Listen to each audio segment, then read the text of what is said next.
भाजपा सरकार कर रही है पिछड़ों व दलितों का उत्पीड़न। खबर है उत्तर प्रदेश के देवरिया से। आपको बताते चले कि देवरिया जनपद में समाजवादी पार्टी के चौधरी लोटन राम निषाद पूर्व प्रदेश अध्यक्ष समाजवादी पार्टी का पिछड़ा प्रकोष्ठ आगमन पर सपा ने जोरदार स्वागत किया। मीडिया से बात करते हुए चौधरी लोटन राम निषाद ने भाजपा सरकार पर हमला बोलते हुए कहा कि जब से भाजपा सरकार आई है तभी से महंगाई चरम सीमा पर है। निषाद ने कहा कि महंगाई के बोझ के तले गरीब किसान आत्महत्या करने को मजबूर है। भाजपा सरकार में बहु बेटी सुरक्षित नहीं है। टुडे इंडिया लाइव न्यूज के लिए संवाददाता सोनू यादव की रिपोर्ट। 2022 समाजवादी पार्टी कड़ी मेहनत कर रही है। क्या लग रहा है 2022 में सपा सरकार बना लेगी? समाजवादी पार्टी के राष्ट्रीय अध्यक्ष माननीय अखिलेश यादव जी जो है कि मिशन 2022 में जो उनका लक्ष्य है 351 प्लस सीटों का, उसको प्राप्त करने के लिए जो है कि पूरी मुस्तैदी के साथ अपने कार्यकर्ताओं को जुटा दिए हैं। हर मंडलवार जो है समाजवादी पार्टी के कार्यकर्ताओं का प्रशिक्षण शिविर लग रहा है, जिसमें राष्ट्रीय अध्यक्ष जी भी 2 दिनों तक शिरकत कर रहे हैं और उन्हें नए अपने कार्यकर्ताओं को जो बूथ के सेक्टर के चाहे विधानसभा स्तर के जिला स्तर के जो पदाधिकारी हैं उन्हें प्रशिक्षित करके कैटराइज करके पूरा जो है कि क्षेत्र में सेक्टर में बूथ पर उतार करके जो समाजवादी पार्टी के कभी ठोस आधार बैंक वोट बैंक हुआ करते थे, वह जातियां भाजपा के छल कपट झूठ फरेब जुमलेबाजी की राजनीति में आकर के फर्जी हिंदुत्व और राष्ट्रवाद की भावना में आकर के भारतीय जनता पार्टी के साथ जुड़ गई थी। वह जातियां तेजी से समाजवादी पार्टी की ओर मुखर हुई हैं और वह 2022 के चुनाव में समाजवादी पार्टी को जो है कि जिताने के लिए पूरा मन बना चुकी है। भारतीय जनता पार्टी ने जब 2014 के घटनाक्रम को देखा जाए तो एक झूठा दुष्प्रचार किया था कि 86 में 56 एसडीएम हो गए, लेकिन 1952 में लोक सेवा आयोग का गठन हुआ और 1952 से लेकर के 2016 तक कभी लोक सेवा आयोग के माध्यम से 86 पद एसडीएम के निकले ही नहीं। तो 86 पद जब एसडीएम के सृजित ही नहीं हुए, विज्ञापित नहीं हुए, तो 86 में 56 यादव होने का एसडीएम होने का कोई औचित्य नहीं है। जब यह दुष्प्रचार किया गया उस समय जो है कि 30 में 5 यादव हुए थे।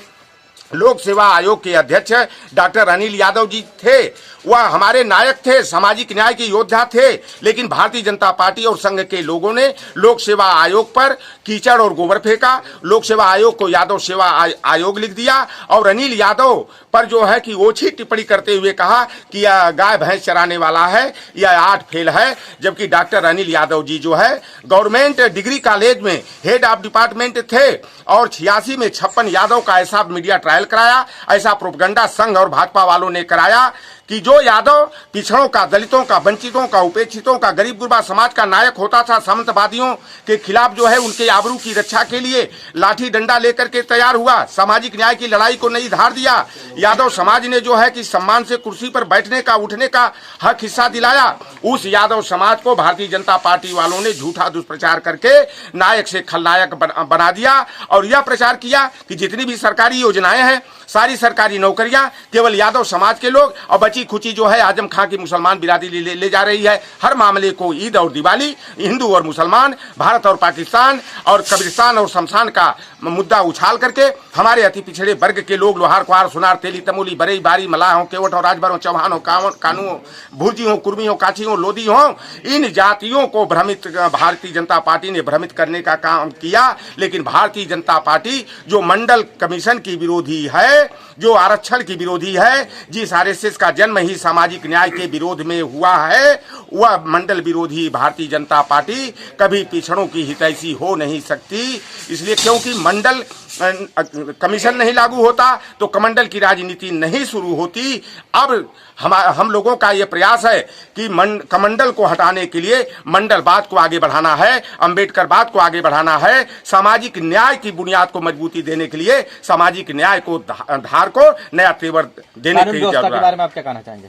उत्तर प्रदेश की कानून व्यवस्था, जब अखिलेश यादव जी के नेतृत्व में समाजवादी पार्टी की सरकार चल रही थी तो यह दुष्प्रचार किया जाता था कि प्रदेश में जंगल राज है, गुंडा राज कायम हो गया है। आज आए दिन हमारी बहन बेटियों की आबरू लूटी जा रही है, उनकी हत्या, बलात्कार के बाद हत्या की जा रही है। और जब उनका पीड़ित परिवार जाकर के मुकदमा लिखाने की बात कर रहा है, थाने में जो है जोगी के बिरादरी के लोग और दिनेश शर्मा के बिरादरी के जो अधिकारी हैं, जो पुलिस विभाग के, चाहे वो कांस्टेबल हो, चाहे एसओ हो, चाहे चौकी इंचार्ज हो, चाहे पुलिस क्षेत्राधिकारी हो, पूरा तंत्र दो जातियों तक सीमित हो गया है। उन्हें अपमानित करके, गाली दे करके, लाठी मार के भगा दिया जा रहा है। चिन्मयानंद जो है नागा बाबा बन करके विधि छात्रा जो उसी की कॉलेज की छात्रा है, उसे तेल मालिश करा रहा है नंगे होकर। भारतीय जनता पार्टी ने चिन्मयानंद के बचाव में पूरी तरह आ गई। और दूसरी घटना भी परसों की उभाव थाना के अंतर्गत हुई है बलिया जनपद में, कि एक मठ में जो है एक लड़की के साथ 2015 से जो है बलात्कार किया जा रहा था। वो लड़की डीएम के यहाँ गुहार लगाई, एसपी के यहाँ लगाई, सीओ के यहाँ लगाई, सारे जगह हार गई, तो उसे मीडिया की शरण लेनी पड़ी। तो यह दूसरा चिन्मयानंद की घटना जो है बलिया के उभाव थाना अंतर्गत एक मठ में हुआ है। यह भारतीय जनता पार्टी, कानून व्यवस्था बिल्कुल ध्वस्त है, पुलिस प्रशासन बिल्कुल निरंकुश है, केवल लूटपाट में लगा है। प्रदेश में तो गुंडा राज, जंगल राज एकदम बिल्कुल कायम हो गया है। यहाँ हिटलरशाही चल रही है। आए दिन जो है हमारे लोगों का राह चलना मुश्किल हो गया, हमारी बहन बेटियों का रास्ते पर निकलना मुश्किल हो गया है कि कब कौन सा हादसा हो जाए। पहले तो भारतीय जनता पार्टी वालों ने यादव को दरकिनार किया कि गाजीपुर में विजय यादव की हत्या 23 मई 2019 को कराया, और पुष्पेंद्र यादव की जो झांसी में फर्जी इनकाउंटर में हत्या की गई, इस घटनाओं के दौर में 487 यादवों को मारा गया था। तो अति पिछड़ी जातियां कहती थी अब यादवों का दिमाग ठिकाने आ गया।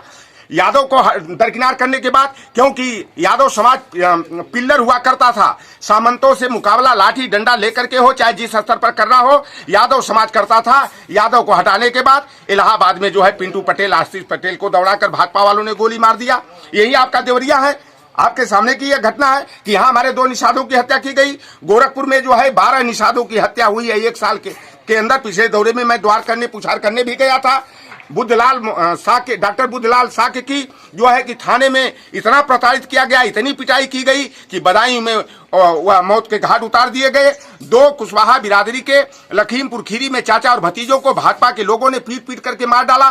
केशव प्रसाद मौर्य जो आज भाजपा के जो है कि तोता है, बधुआ मजदूर है, जिसका जमीर मर चुका है, जिसे स्टूल, वो उप मुख्यमंत्री नहीं स्टूल मंत्री है, उस केशव प्रसाद मौर्य के क्षेत्र में एक मौर्य भाई की भारतीय जनता पार्टी वाले आरएसएस वालों ने पीट करके मारा।